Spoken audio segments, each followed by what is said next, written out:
Eine Schwangerschaft soll in den ersten 3 Monaten erstmal geheim gehalten werden. Doch warum eigentlich?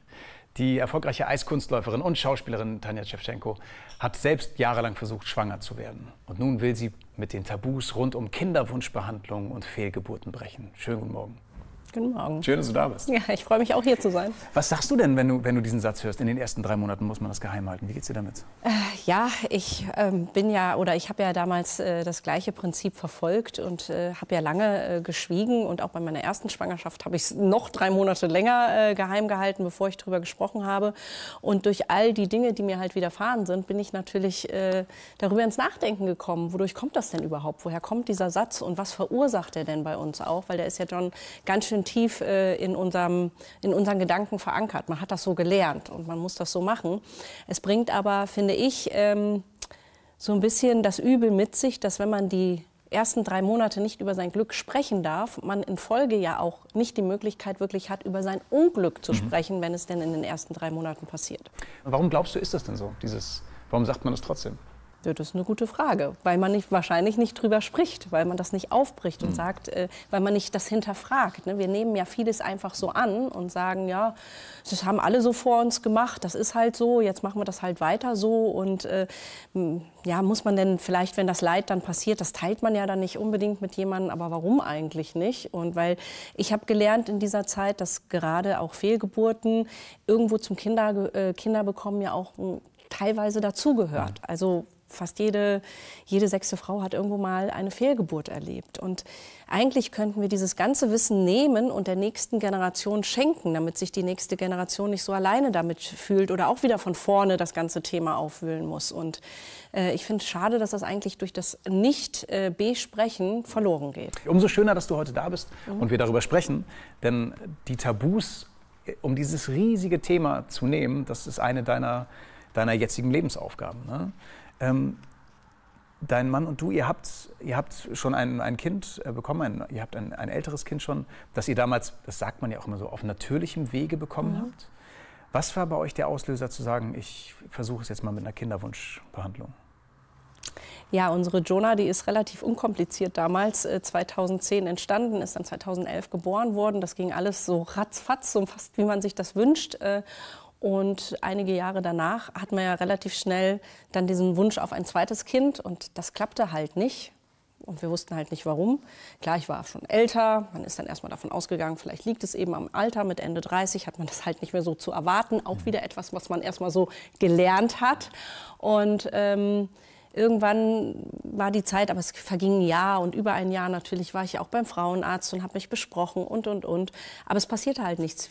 Wir wurden nicht schwanger und dann hat der Frauenarzt uns halt nahegelegt, in die Kinderwunschklinik zu gehen. Aber da war ich selber schon an einem Punkt, wo ich schon so viel durch hatte. Ich habe recherchiert, ich habe meinen Körper hinterfragt, ich habe mit allen möglichen Nahrungsergänzungsmitteln rumexperimentiert, war besonders gesund, bin zum Osteopathen gegangen und zur Akupunktur. Ich habe schon alles gemacht und war emotional auch schon so richtig am Boden, weil man einfach nicht versteht, dass das vermeintlich Einfachste der Welt auf einmal nicht mehr klappen mag. Etwas, was aus Liebe entsteht. Und mein Mann und ich, uns war ja bewusst, wir lieben uns und warum darf das nicht sein? Und andere werden ja manchmal gefühlt schon so vom Küssen schwanger. Ne? Und das konnten wir nicht nachvollziehen. Und das ist dann schon eine emotionale Reise gewesen, die da schon fast 2 Jahre ging, die unheimlich anstrengend war. Und als das erste Mal der Vorschlag kam, Kinderwunschklinik, ne, also auch diese Form von Behandlung, wie ging es dir damit? Oder euch beiden? Ja, also wir werden ja schwanger, ne? Also, ja, genau. Ja, das ist ja dann absolut ein Thema, was beide angeht. Ja, und man hat ein gemeinsames Problem, egal wer hinterher vielleicht auch der Verursacher, ich finde das so ein unschönes Wort, aber so sagt man es in der Medizin, egal wer der Verursacher ist, am Schluss haben beide Partner das gleiche Ziel und das muss man auch gemeinschaftlich verfolgen. Und als wir dann gehört haben, wir müssen jetzt in die Kinderwunschklinik, da haben wir gedacht, wie in der Kinderwunschklinik, da gehören wir doch gar nicht hin und wir haben doch Jonah auch irgendwie. Ne? Genau, Entschuldigung, wenn ich da reingehe, aber das ist, glaube ich, so ein wichtiger Teil. Wir gehören doch da nicht hin, das ist doch nicht unser Thema. Nein, also, total. Also ich erinnere mich auch noch an das erste Mal, als wir dort saßen im Wartebereich und ich habe auch das Haar noch, dann bin ich jetzt auch noch eine bekannte Persönlichkeit, das Haar noch mal so ein bisschen tiefer, weil ich dachte, mein Gott, das muss ja jetzt nicht morgen gleich in der Zeitung stehen. Und ich habe das aber auch bei den anderen Paaren beobachtet. Es kam keiner ins Gespräch, obwohl wir alle wussten, wir sitzen wegen dem gleichen Problem Problem hier. Jeder hat eher so verschämt geguckt, wer sitzt denn da, älter, jünger, welche Nation, es war ja alles vertreten. Und es war eine ganz, ganz komische Atmosphäre, wo man gespürt hat, eigentlich fühlen sich alle unwohl. Und dann kam mir aber dieses große Fragezeichen, warum tun wir das denn alle? Es sollte doch eigentlich nichts Schlimmes sein, wenn wir uns halt Hilfe suchen. Das musste ich dort aber erst lernen, weil hinter dieser Kinderlosigkeit steckt ja dann meistens, also diesem unerfüllten Kinderwunsch steckt ja meistens auch dann eine Erkrankung, die man in einer Kinderwunschklinik rausfinden kann, also fast zu 99%. Und für eine Erkrankung kann niemand etwas. Das ist etwas, was einem widerfährt, unglücklicherweise. Worauf muss man sich denn einstellen, wenn man dann in so eine Kinderwunschklinik geht? Wie funktioniert das? Also man muss sich erstmal auf eine Menge Untersuchungen einlassen, dass man sich auch irgendwo ja, so ein bisschen nackt machen muss. Ja, man muss alle möglichen Untersuchungen machen. Man versucht herauszubekommen, was ist das Problem. Man muss unheimlich viel Zeit mitbringen. Also da gibt es dann viele Ultraschallkontrollen, viele Blutabnahmen unter Umständen, vielleicht auch die ein oder andere kleinere Operation. Also es gibt 1000 Dinge, die man machen kann und nachschauen kann, um zu schauen, woran es denn liegt. Und da muss man unheimlich viel Zeit und auch Geduld mitbringen und auch Nervenstärke. Unter anderem auch. Also es kommt natürlich immer darauf an, welches Problem liegt vor oder welche Erkrankung liegt vor. Und dann ist auch immer die Frage, wie alt ist man. Also als wir den Weg in die Kinderwunschklinik gefunden haben, war ich da schon 40 und mein Mann ging, glaube ich, da auch schon auf die 40 zu. Auf jeden Fall hatten wir dieses Los getroffen, dass wir komplett Selbstzahler waren. Also es wurde nichts mehr von der Krankenkasse übernommen. Es gibt natürlich die anderen Fälle, da hat man dann wenigstens 3 Versuche. Aber das ist natürlich emotional und psychisch dann auch unheimlich hart. Also auf dem natürlichen Weg sagt man ja auch nicht, du hast nur 3 Versuche, ne? Danach ist dann Schluss, so, da gibt es nichts mehr. 3 Wünsche frei. So, ne? Und das ist natürlich auch wahnsinnig schwierig. Und ich muss auch sagen, ich hoffe, dass sich das irgendwann ändert, dass man nicht einfach bei 40 einen Schlussstrich zieht, weil es ist biologisch möglich, auch also man kann schon bis Mitte 40 sagen, fast Ende 40 ist es biologisch noch irgendwo möglich, Kinder auch auf einem natürlichen Wege zu zeugen. Bei manchen Menschen. Bei einigen, ja. Ich weiß es ja auch. Und deswegen weiß ich nicht, warum da vehement mit 40 der Strich gezogen wird. Weil vielleicht hat die Frau mit 40 das kleinere Problem als die Frau mit Anfang 20. Und aus welchem Grund wird sie dann von der Krankenkasse nicht mehr unterstützt? Es gibt ja bei Kinderwunschkliniken, das wusste ich auch nicht im Vorfeld, gibt es ja richtig auch so unterschiedliche Statistiken, ne? Also so und so viel Prozent Wahrscheinlichkeit, dass man schwanger wird, aber dann heißt das ja nicht automatisch, dass man auch ein Kind dann mit also tatsächlich am Ende dabei herausbekommt, was das für ein Satz, also dass man am Ende ein Baby bekommt, ne? Sondern die Schwangerschaftswahrscheinlichkeit ist hoch, aber dass das Kind dann auf die Welt kommt, ist gar nicht so hoch, oder? Nee, die Baby-Take-Home-Rate, die das ist heißt wirklich so, ne? nennt man es. Ja. Nochmal, die Baby-Take-Home-Rate. Ja, genau. Die ist unter Umständen ja nicht so groß, vor allem bei Frauen über 40 nicht. Das ist auch etwas, was einem dann am Anfang erstmal von einer Kinderwunschklinik natürlich irgendwo um die Ohren gehauen werden muss. So sind die Statistiken, das und das. Also das ist da keine Märchenstunde, ne? Da werden einfach die Fakten so auf den Tisch gelegt. Die Kinderwunschklinik ist keine Garantie auf ein Kind. Es ist ein Ort, wo man das Problem rausfinden kann und wo man dann versuchen kann, das Paar zu unterstützen, ein Kind zu bekommen. Aber die Garantie, die bekommt man halt dort auch nicht. Und dessen muss man sich schon bewusst sein. Ja. Ich habe ganz häufig das Gefühl, dass es immer noch viele Männer gibt, die sagen, das ist Frauensache. Und ich als Mann, ich habe damit eigentlich nichts zu tun, denn ich bin ja perfekt und meine Spermien sind bestimmt super. Ja, also ne, der Fehler liegt bestimmt bei dir oder so. Genau. Wie ist es wirklich? Und was können Männer tun, um aus diesem furchtbaren Männerbild auch rauszukommen und die Partnerin zu unterstützen? Weil das ist ja ein Teamding. Ja, das ist schon richtig, was du gerade sagst. Ich glaube, es ist tatsächlich so, dass viele Männer denken, die Zeugungsfähigkeit ist unantastbar. Aber das ist es ja nun mal nicht. Und das beste Beispiel ist da ja auch gerade bei uns, weil mein Mann der Verursacher war, wie sich dann tatsächlich in der Kinderwunschklinik rausstellte, was wir auch nicht gedacht haben. Er war beim Urologen in Köln und da hieß es, alles ist top, weil gewisse Untersuchungen bei den Tests nicht gemacht worden sind. Und in der Kinderwunschklinik kam dann heraus eben, dass mein Mann der Verursacher ist, dass er Antikörper entwickelt hat. Antispermien-Antikörper. Antispermien-Antikörper. Auch so ein schönes Wort. Ja, man lernt unheimlich viele Worte und Dinge, die es da in der Welt der künstlichen künstlichen Befruchtung ja. Okay, und in der Reproduktionsmedizin und alles gibt. Und unter anderem gibt es eben Antispermien-Antikörper. Das ist eine Autoimmunreaktion und die ist irgendwann vielleicht durch eine Infektion entstanden bei ihm. Denn vorher hatte er das nicht. Vorher habt ihr Jonah bekommen. Ist ja eben ganz normal gekommen, deswegen hätten wir damit nie gerechnet mit so einer Diagnose, hatten selber darüber auch vorher überhaupt noch nichts gehört und haben dann dort erfahren, dass wir gerade über 2 Jahre eigentlich einen aussichtslosen Kampf gekämpft haben, alleine zu Hause und versucht haben, ein Kind zu kriegen, was absolut unmöglich war mit dieser Diagnose. Und ich muss das nur einmal zu Ende führen, um so einen impliziten Aufruf an die Männer zu machen. Er ist dadurch nicht weniger Mann geworden, sondern man konnte das dann, offensichtlich konnte man das unterstützen und sagen, super. Nee, richtig, genau der Punkt. Das ist also zum Beispiel diese Antispermien-Antikörper, das ist ein unsichtbarer Feind.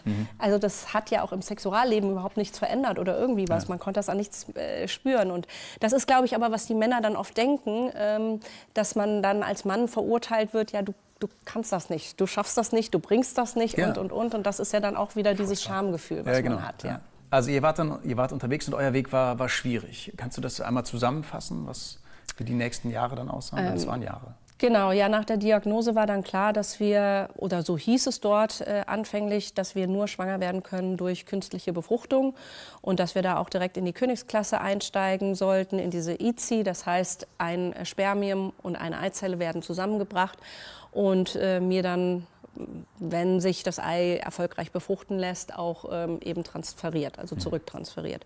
Und das haben wir dann über 2 Jahre versucht, in verschiedenen Anläufen. Das hieß natürlich, ich musste mich Hormonbehandlungen unterziehen, ich habe mir selber Spritzen gesetzt, ich musste zu Eizellentnahmen gehen, dann haben wir eben die Eier befruchtet, mit den Spermien meines Mannes und dann haben wir gehofft, dass die sich schön entwickeln und dann wurden sie eben transferiert und dann kam die Zeit des Bangens, aber leider endete bei mir alles entweder im Nichts oder eben in Fehlgeburten. Gab es Momente, bei denen du gedacht hast, ich kann nicht mehr, ich ertrage das nicht mehr, ich ertrage auch diese permanente Enttäuschung, die man so fühlt, nicht mehr? Gab es das? Ja, also es war natürlich zum einen, war nicht so wirklich die Zeit, übers Aufgeben nachzudenken, weil mir die Zeit ja wegrannte, auch aufgrund meines Alters. Ne? Ich wusste so, ich habe ja jetzt nicht mehr so viel Zeit, ich wusste auch, gewisse Werte sind nicht mehr so toll und deswegen konnte ich mir auch Pausen nicht erlauben. Und das machte das Ganze natürlich auch nochmal doppelt so anstrengend. Also wenn dann irgendwie was nach hinten losging, dann stand man ja auch erstmal so vor dem Nichts. Man musste ganz vorne wieder anfangen. Unter Umständen eben, auch wenn man älter ist, produziert man dann auch unter der Stimulation nicht mehr so viele Eizellen. Man muss wieder ganz, ganz vorne anfangen, wieder mit Spritzen, wieder mit Eizellentnahme. Und dann hofft man irgendwie, dass 1, 2 befruchtete Eier da eben am Schluss übrig bleiben, die eingesetzt werden können. Und wenn das nach hinten losgeht, ist das wirklich schwierig zu verkraften. Und ich muss auch sagen, im Nachhinein, nicht jede Fehlgeburt hat sich gleich angefühlt. Also für mich gab es da einfach auch noch mal Abstufungen, je nach Schweregrad der Fehlgeburt. Ja, okay, also entweder an welchem Punkt ich ein Kind verloren habe. Ich habe es schon als schlimmer empfunden, ein Kind im 4. Monat zu verlieren, als eben in der 6. oder 7. Woche. Ja. Das muss ich im Nachhinein sagen. Also natürlich ist jede Fehlgeburt schlimm, aber ich hatte da schon noch mal so Abstufungen dazwischen. Oder ganz, ganz schlimm war für mich natürlich auch die Narbenschwangerschaft, wo sich eben der Embryo in die Kaiserschnittnarbe eingenistet hat und da darf er halt nicht bleiben. Ja. Und das war natürlich auch ein ganz, ganz großes Drama. Trotzdem hast du nicht gedacht, ich versuche es so nicht mehr? Liegt es auch daran, also du bist halt... Also du bist ja Leistungssportlerin und Profi durch und durch, ne? Und, auch als Schauspielerin ja Leistungssportlerin gewesen in echt. Liegt das auch daran? Kommt diese Mentalität daher? Also sicherlich habe ich irgendwo schon das ist mir, glaube ich, in die Wiege gelegt, zu kämpfen. Und dann lernt man natürlich aber als Leistungssportler mit Niederlagen und Rückschlägen umzugehen. Ich musste oft genug, bin ich auf dem Eis gestürzt und ich bin wieder aufgestanden und habe weitergemacht. Und auch meine Eislaufkarriere war oft kein leichter Weg. Das hat mir vielleicht bei diesem Weg während der Kinderwunschzeit mit Sicherheit geholfen. Aber dann war da auch so zusätzlich noch so eine innere Stimme, die mir immer gesagt hat, es ist möglich, es kann noch wahr werden, aber irgendwas läuft irgendwie falsch und wir müssen den richtigen Weg für uns finden. Und es war für mich einfach noch nicht dieser Punkt aufzugeben. Und in diesem Prozess, also viele haben ja auch zu mir gesagt, es ist so stark, dass du nicht aufgegeben hast. Aber ich habe auch zu denen wiederum gesagt, zu diesen Frauen, die irgendwann mal einen Schlussstrich gezogen haben, das kann auch eine sehr starke Entscheidung zu sein. Zu sagen, irgendwie hier und nicht weiter, weil das ist sehr belastend alles für den Körper und das ist nicht ohne. Diese Stärke hatte ich zu dem Zeitpunkt zum Beispiel nicht. Ich habe eher eine weitere Fehlgeburt in Kauf genommen, als zu sagen, ich höre jetzt hier an dieser Stelle auf. Und hätte mich dann ein paar Jahre später immer gefragt, was wäre, wenn gewesen. Also das wäre für mich schwieriger zu ertragen gewesen. Und deswegen habe ich immer weitergemacht. Aber auch da, die einen entscheiden sich so, die anderen so, beides nichts, was man beurteilen oder verurteilen soll, sondern man fühlt das in sich selbst. Absolut, deswegen, das meine ich auch damit. Es ist ganz wichtig, auch festzuhalten, dass Frauen, die aufgeben, auch keine Versager sind. Das ist vielleicht irgendeine innere Stimme für sie, dass es an diesem Punkt wirklich okay ist oder auch dann die richtige Entscheidung ist. Bei dir ist es gut ausgegangen. Wie ist es ausgegangen? Ja, wir haben parallel zu der Kinderwunschbehandlung irgendwann den Weg nach München besucht, zu einem Arzt, mit dem ich auch schon früher in der Sportzeit zusammengearbeitet habe.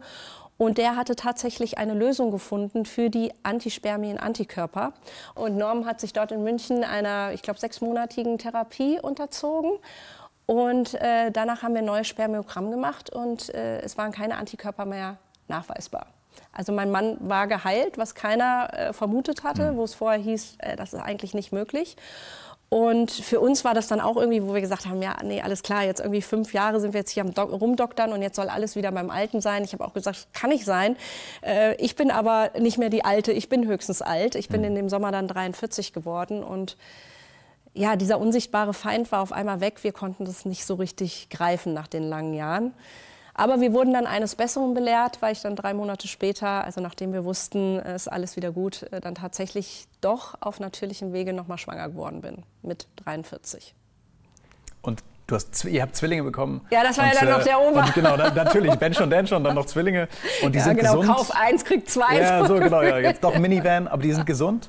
Ja, also wir haben jetzt eineiige Zwillingsjungs, was wir wirklich bis heute manchmal kaum glauben können, wenn wir auf die beiden Kinder gucken.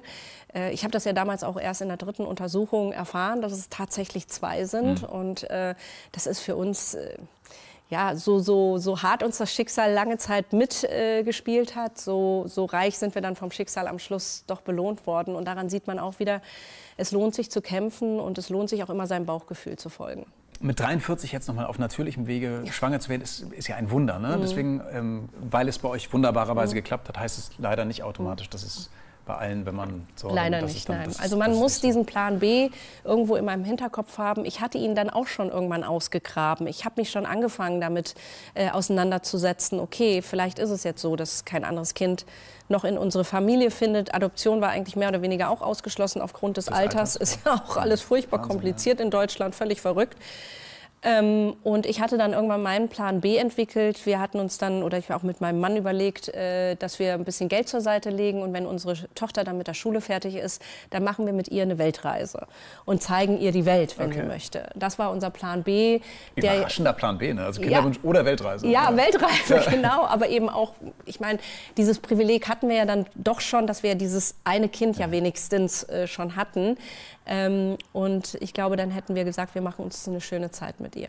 Wir sind gestartet mit, in den ersten 3 Monaten spricht man nicht darüber. Schwangerschaft im Gespräch ist eigentlich immer ein Tabu. Eigentlich hat man das Gefühl, man kann sich nur ins Fettnäpfchen setzen. Was würdest du dir wünschen im Gespräch über Schwangerschaft? Ich wünsche mir für die Zukunft, dass die Leute oder die Frauen, die Paare offener darüber sprechen, dass es etwas ist. Ich meine, das ist das Natürlichste der Welt. Und dazu die Wünsche zu äußern, ob man jetzt schwanger werden möchte, ob man gerade frisch schwanger ist, ob man ein Kind verloren hat, das sollte einfach ganz normal werden im alltäglichen Austausch. Und es würde, ich glaube, auch viele Mauern einreißen, weil man oft nicht versteht, warum vielleicht Paare oder warum eine Frau gerade so oder so ist und welche Geschichte dahinter steckt. Das glaube ich auch. Vielen Dank, dass du Tabus brichst und aufklärst und deine Geschichte mit uns teilst. Danke, dass du da bist. Danke, dass Sie heute Morgen wieder eingeschaltet haben. Seien Sie auch das nächste Mal dabei. Bei So gesehen Talk am Sonntag hier in Sat.1. Ich freue mich auf Sie. Bis dann. Schönen Sonntag. Tschüss.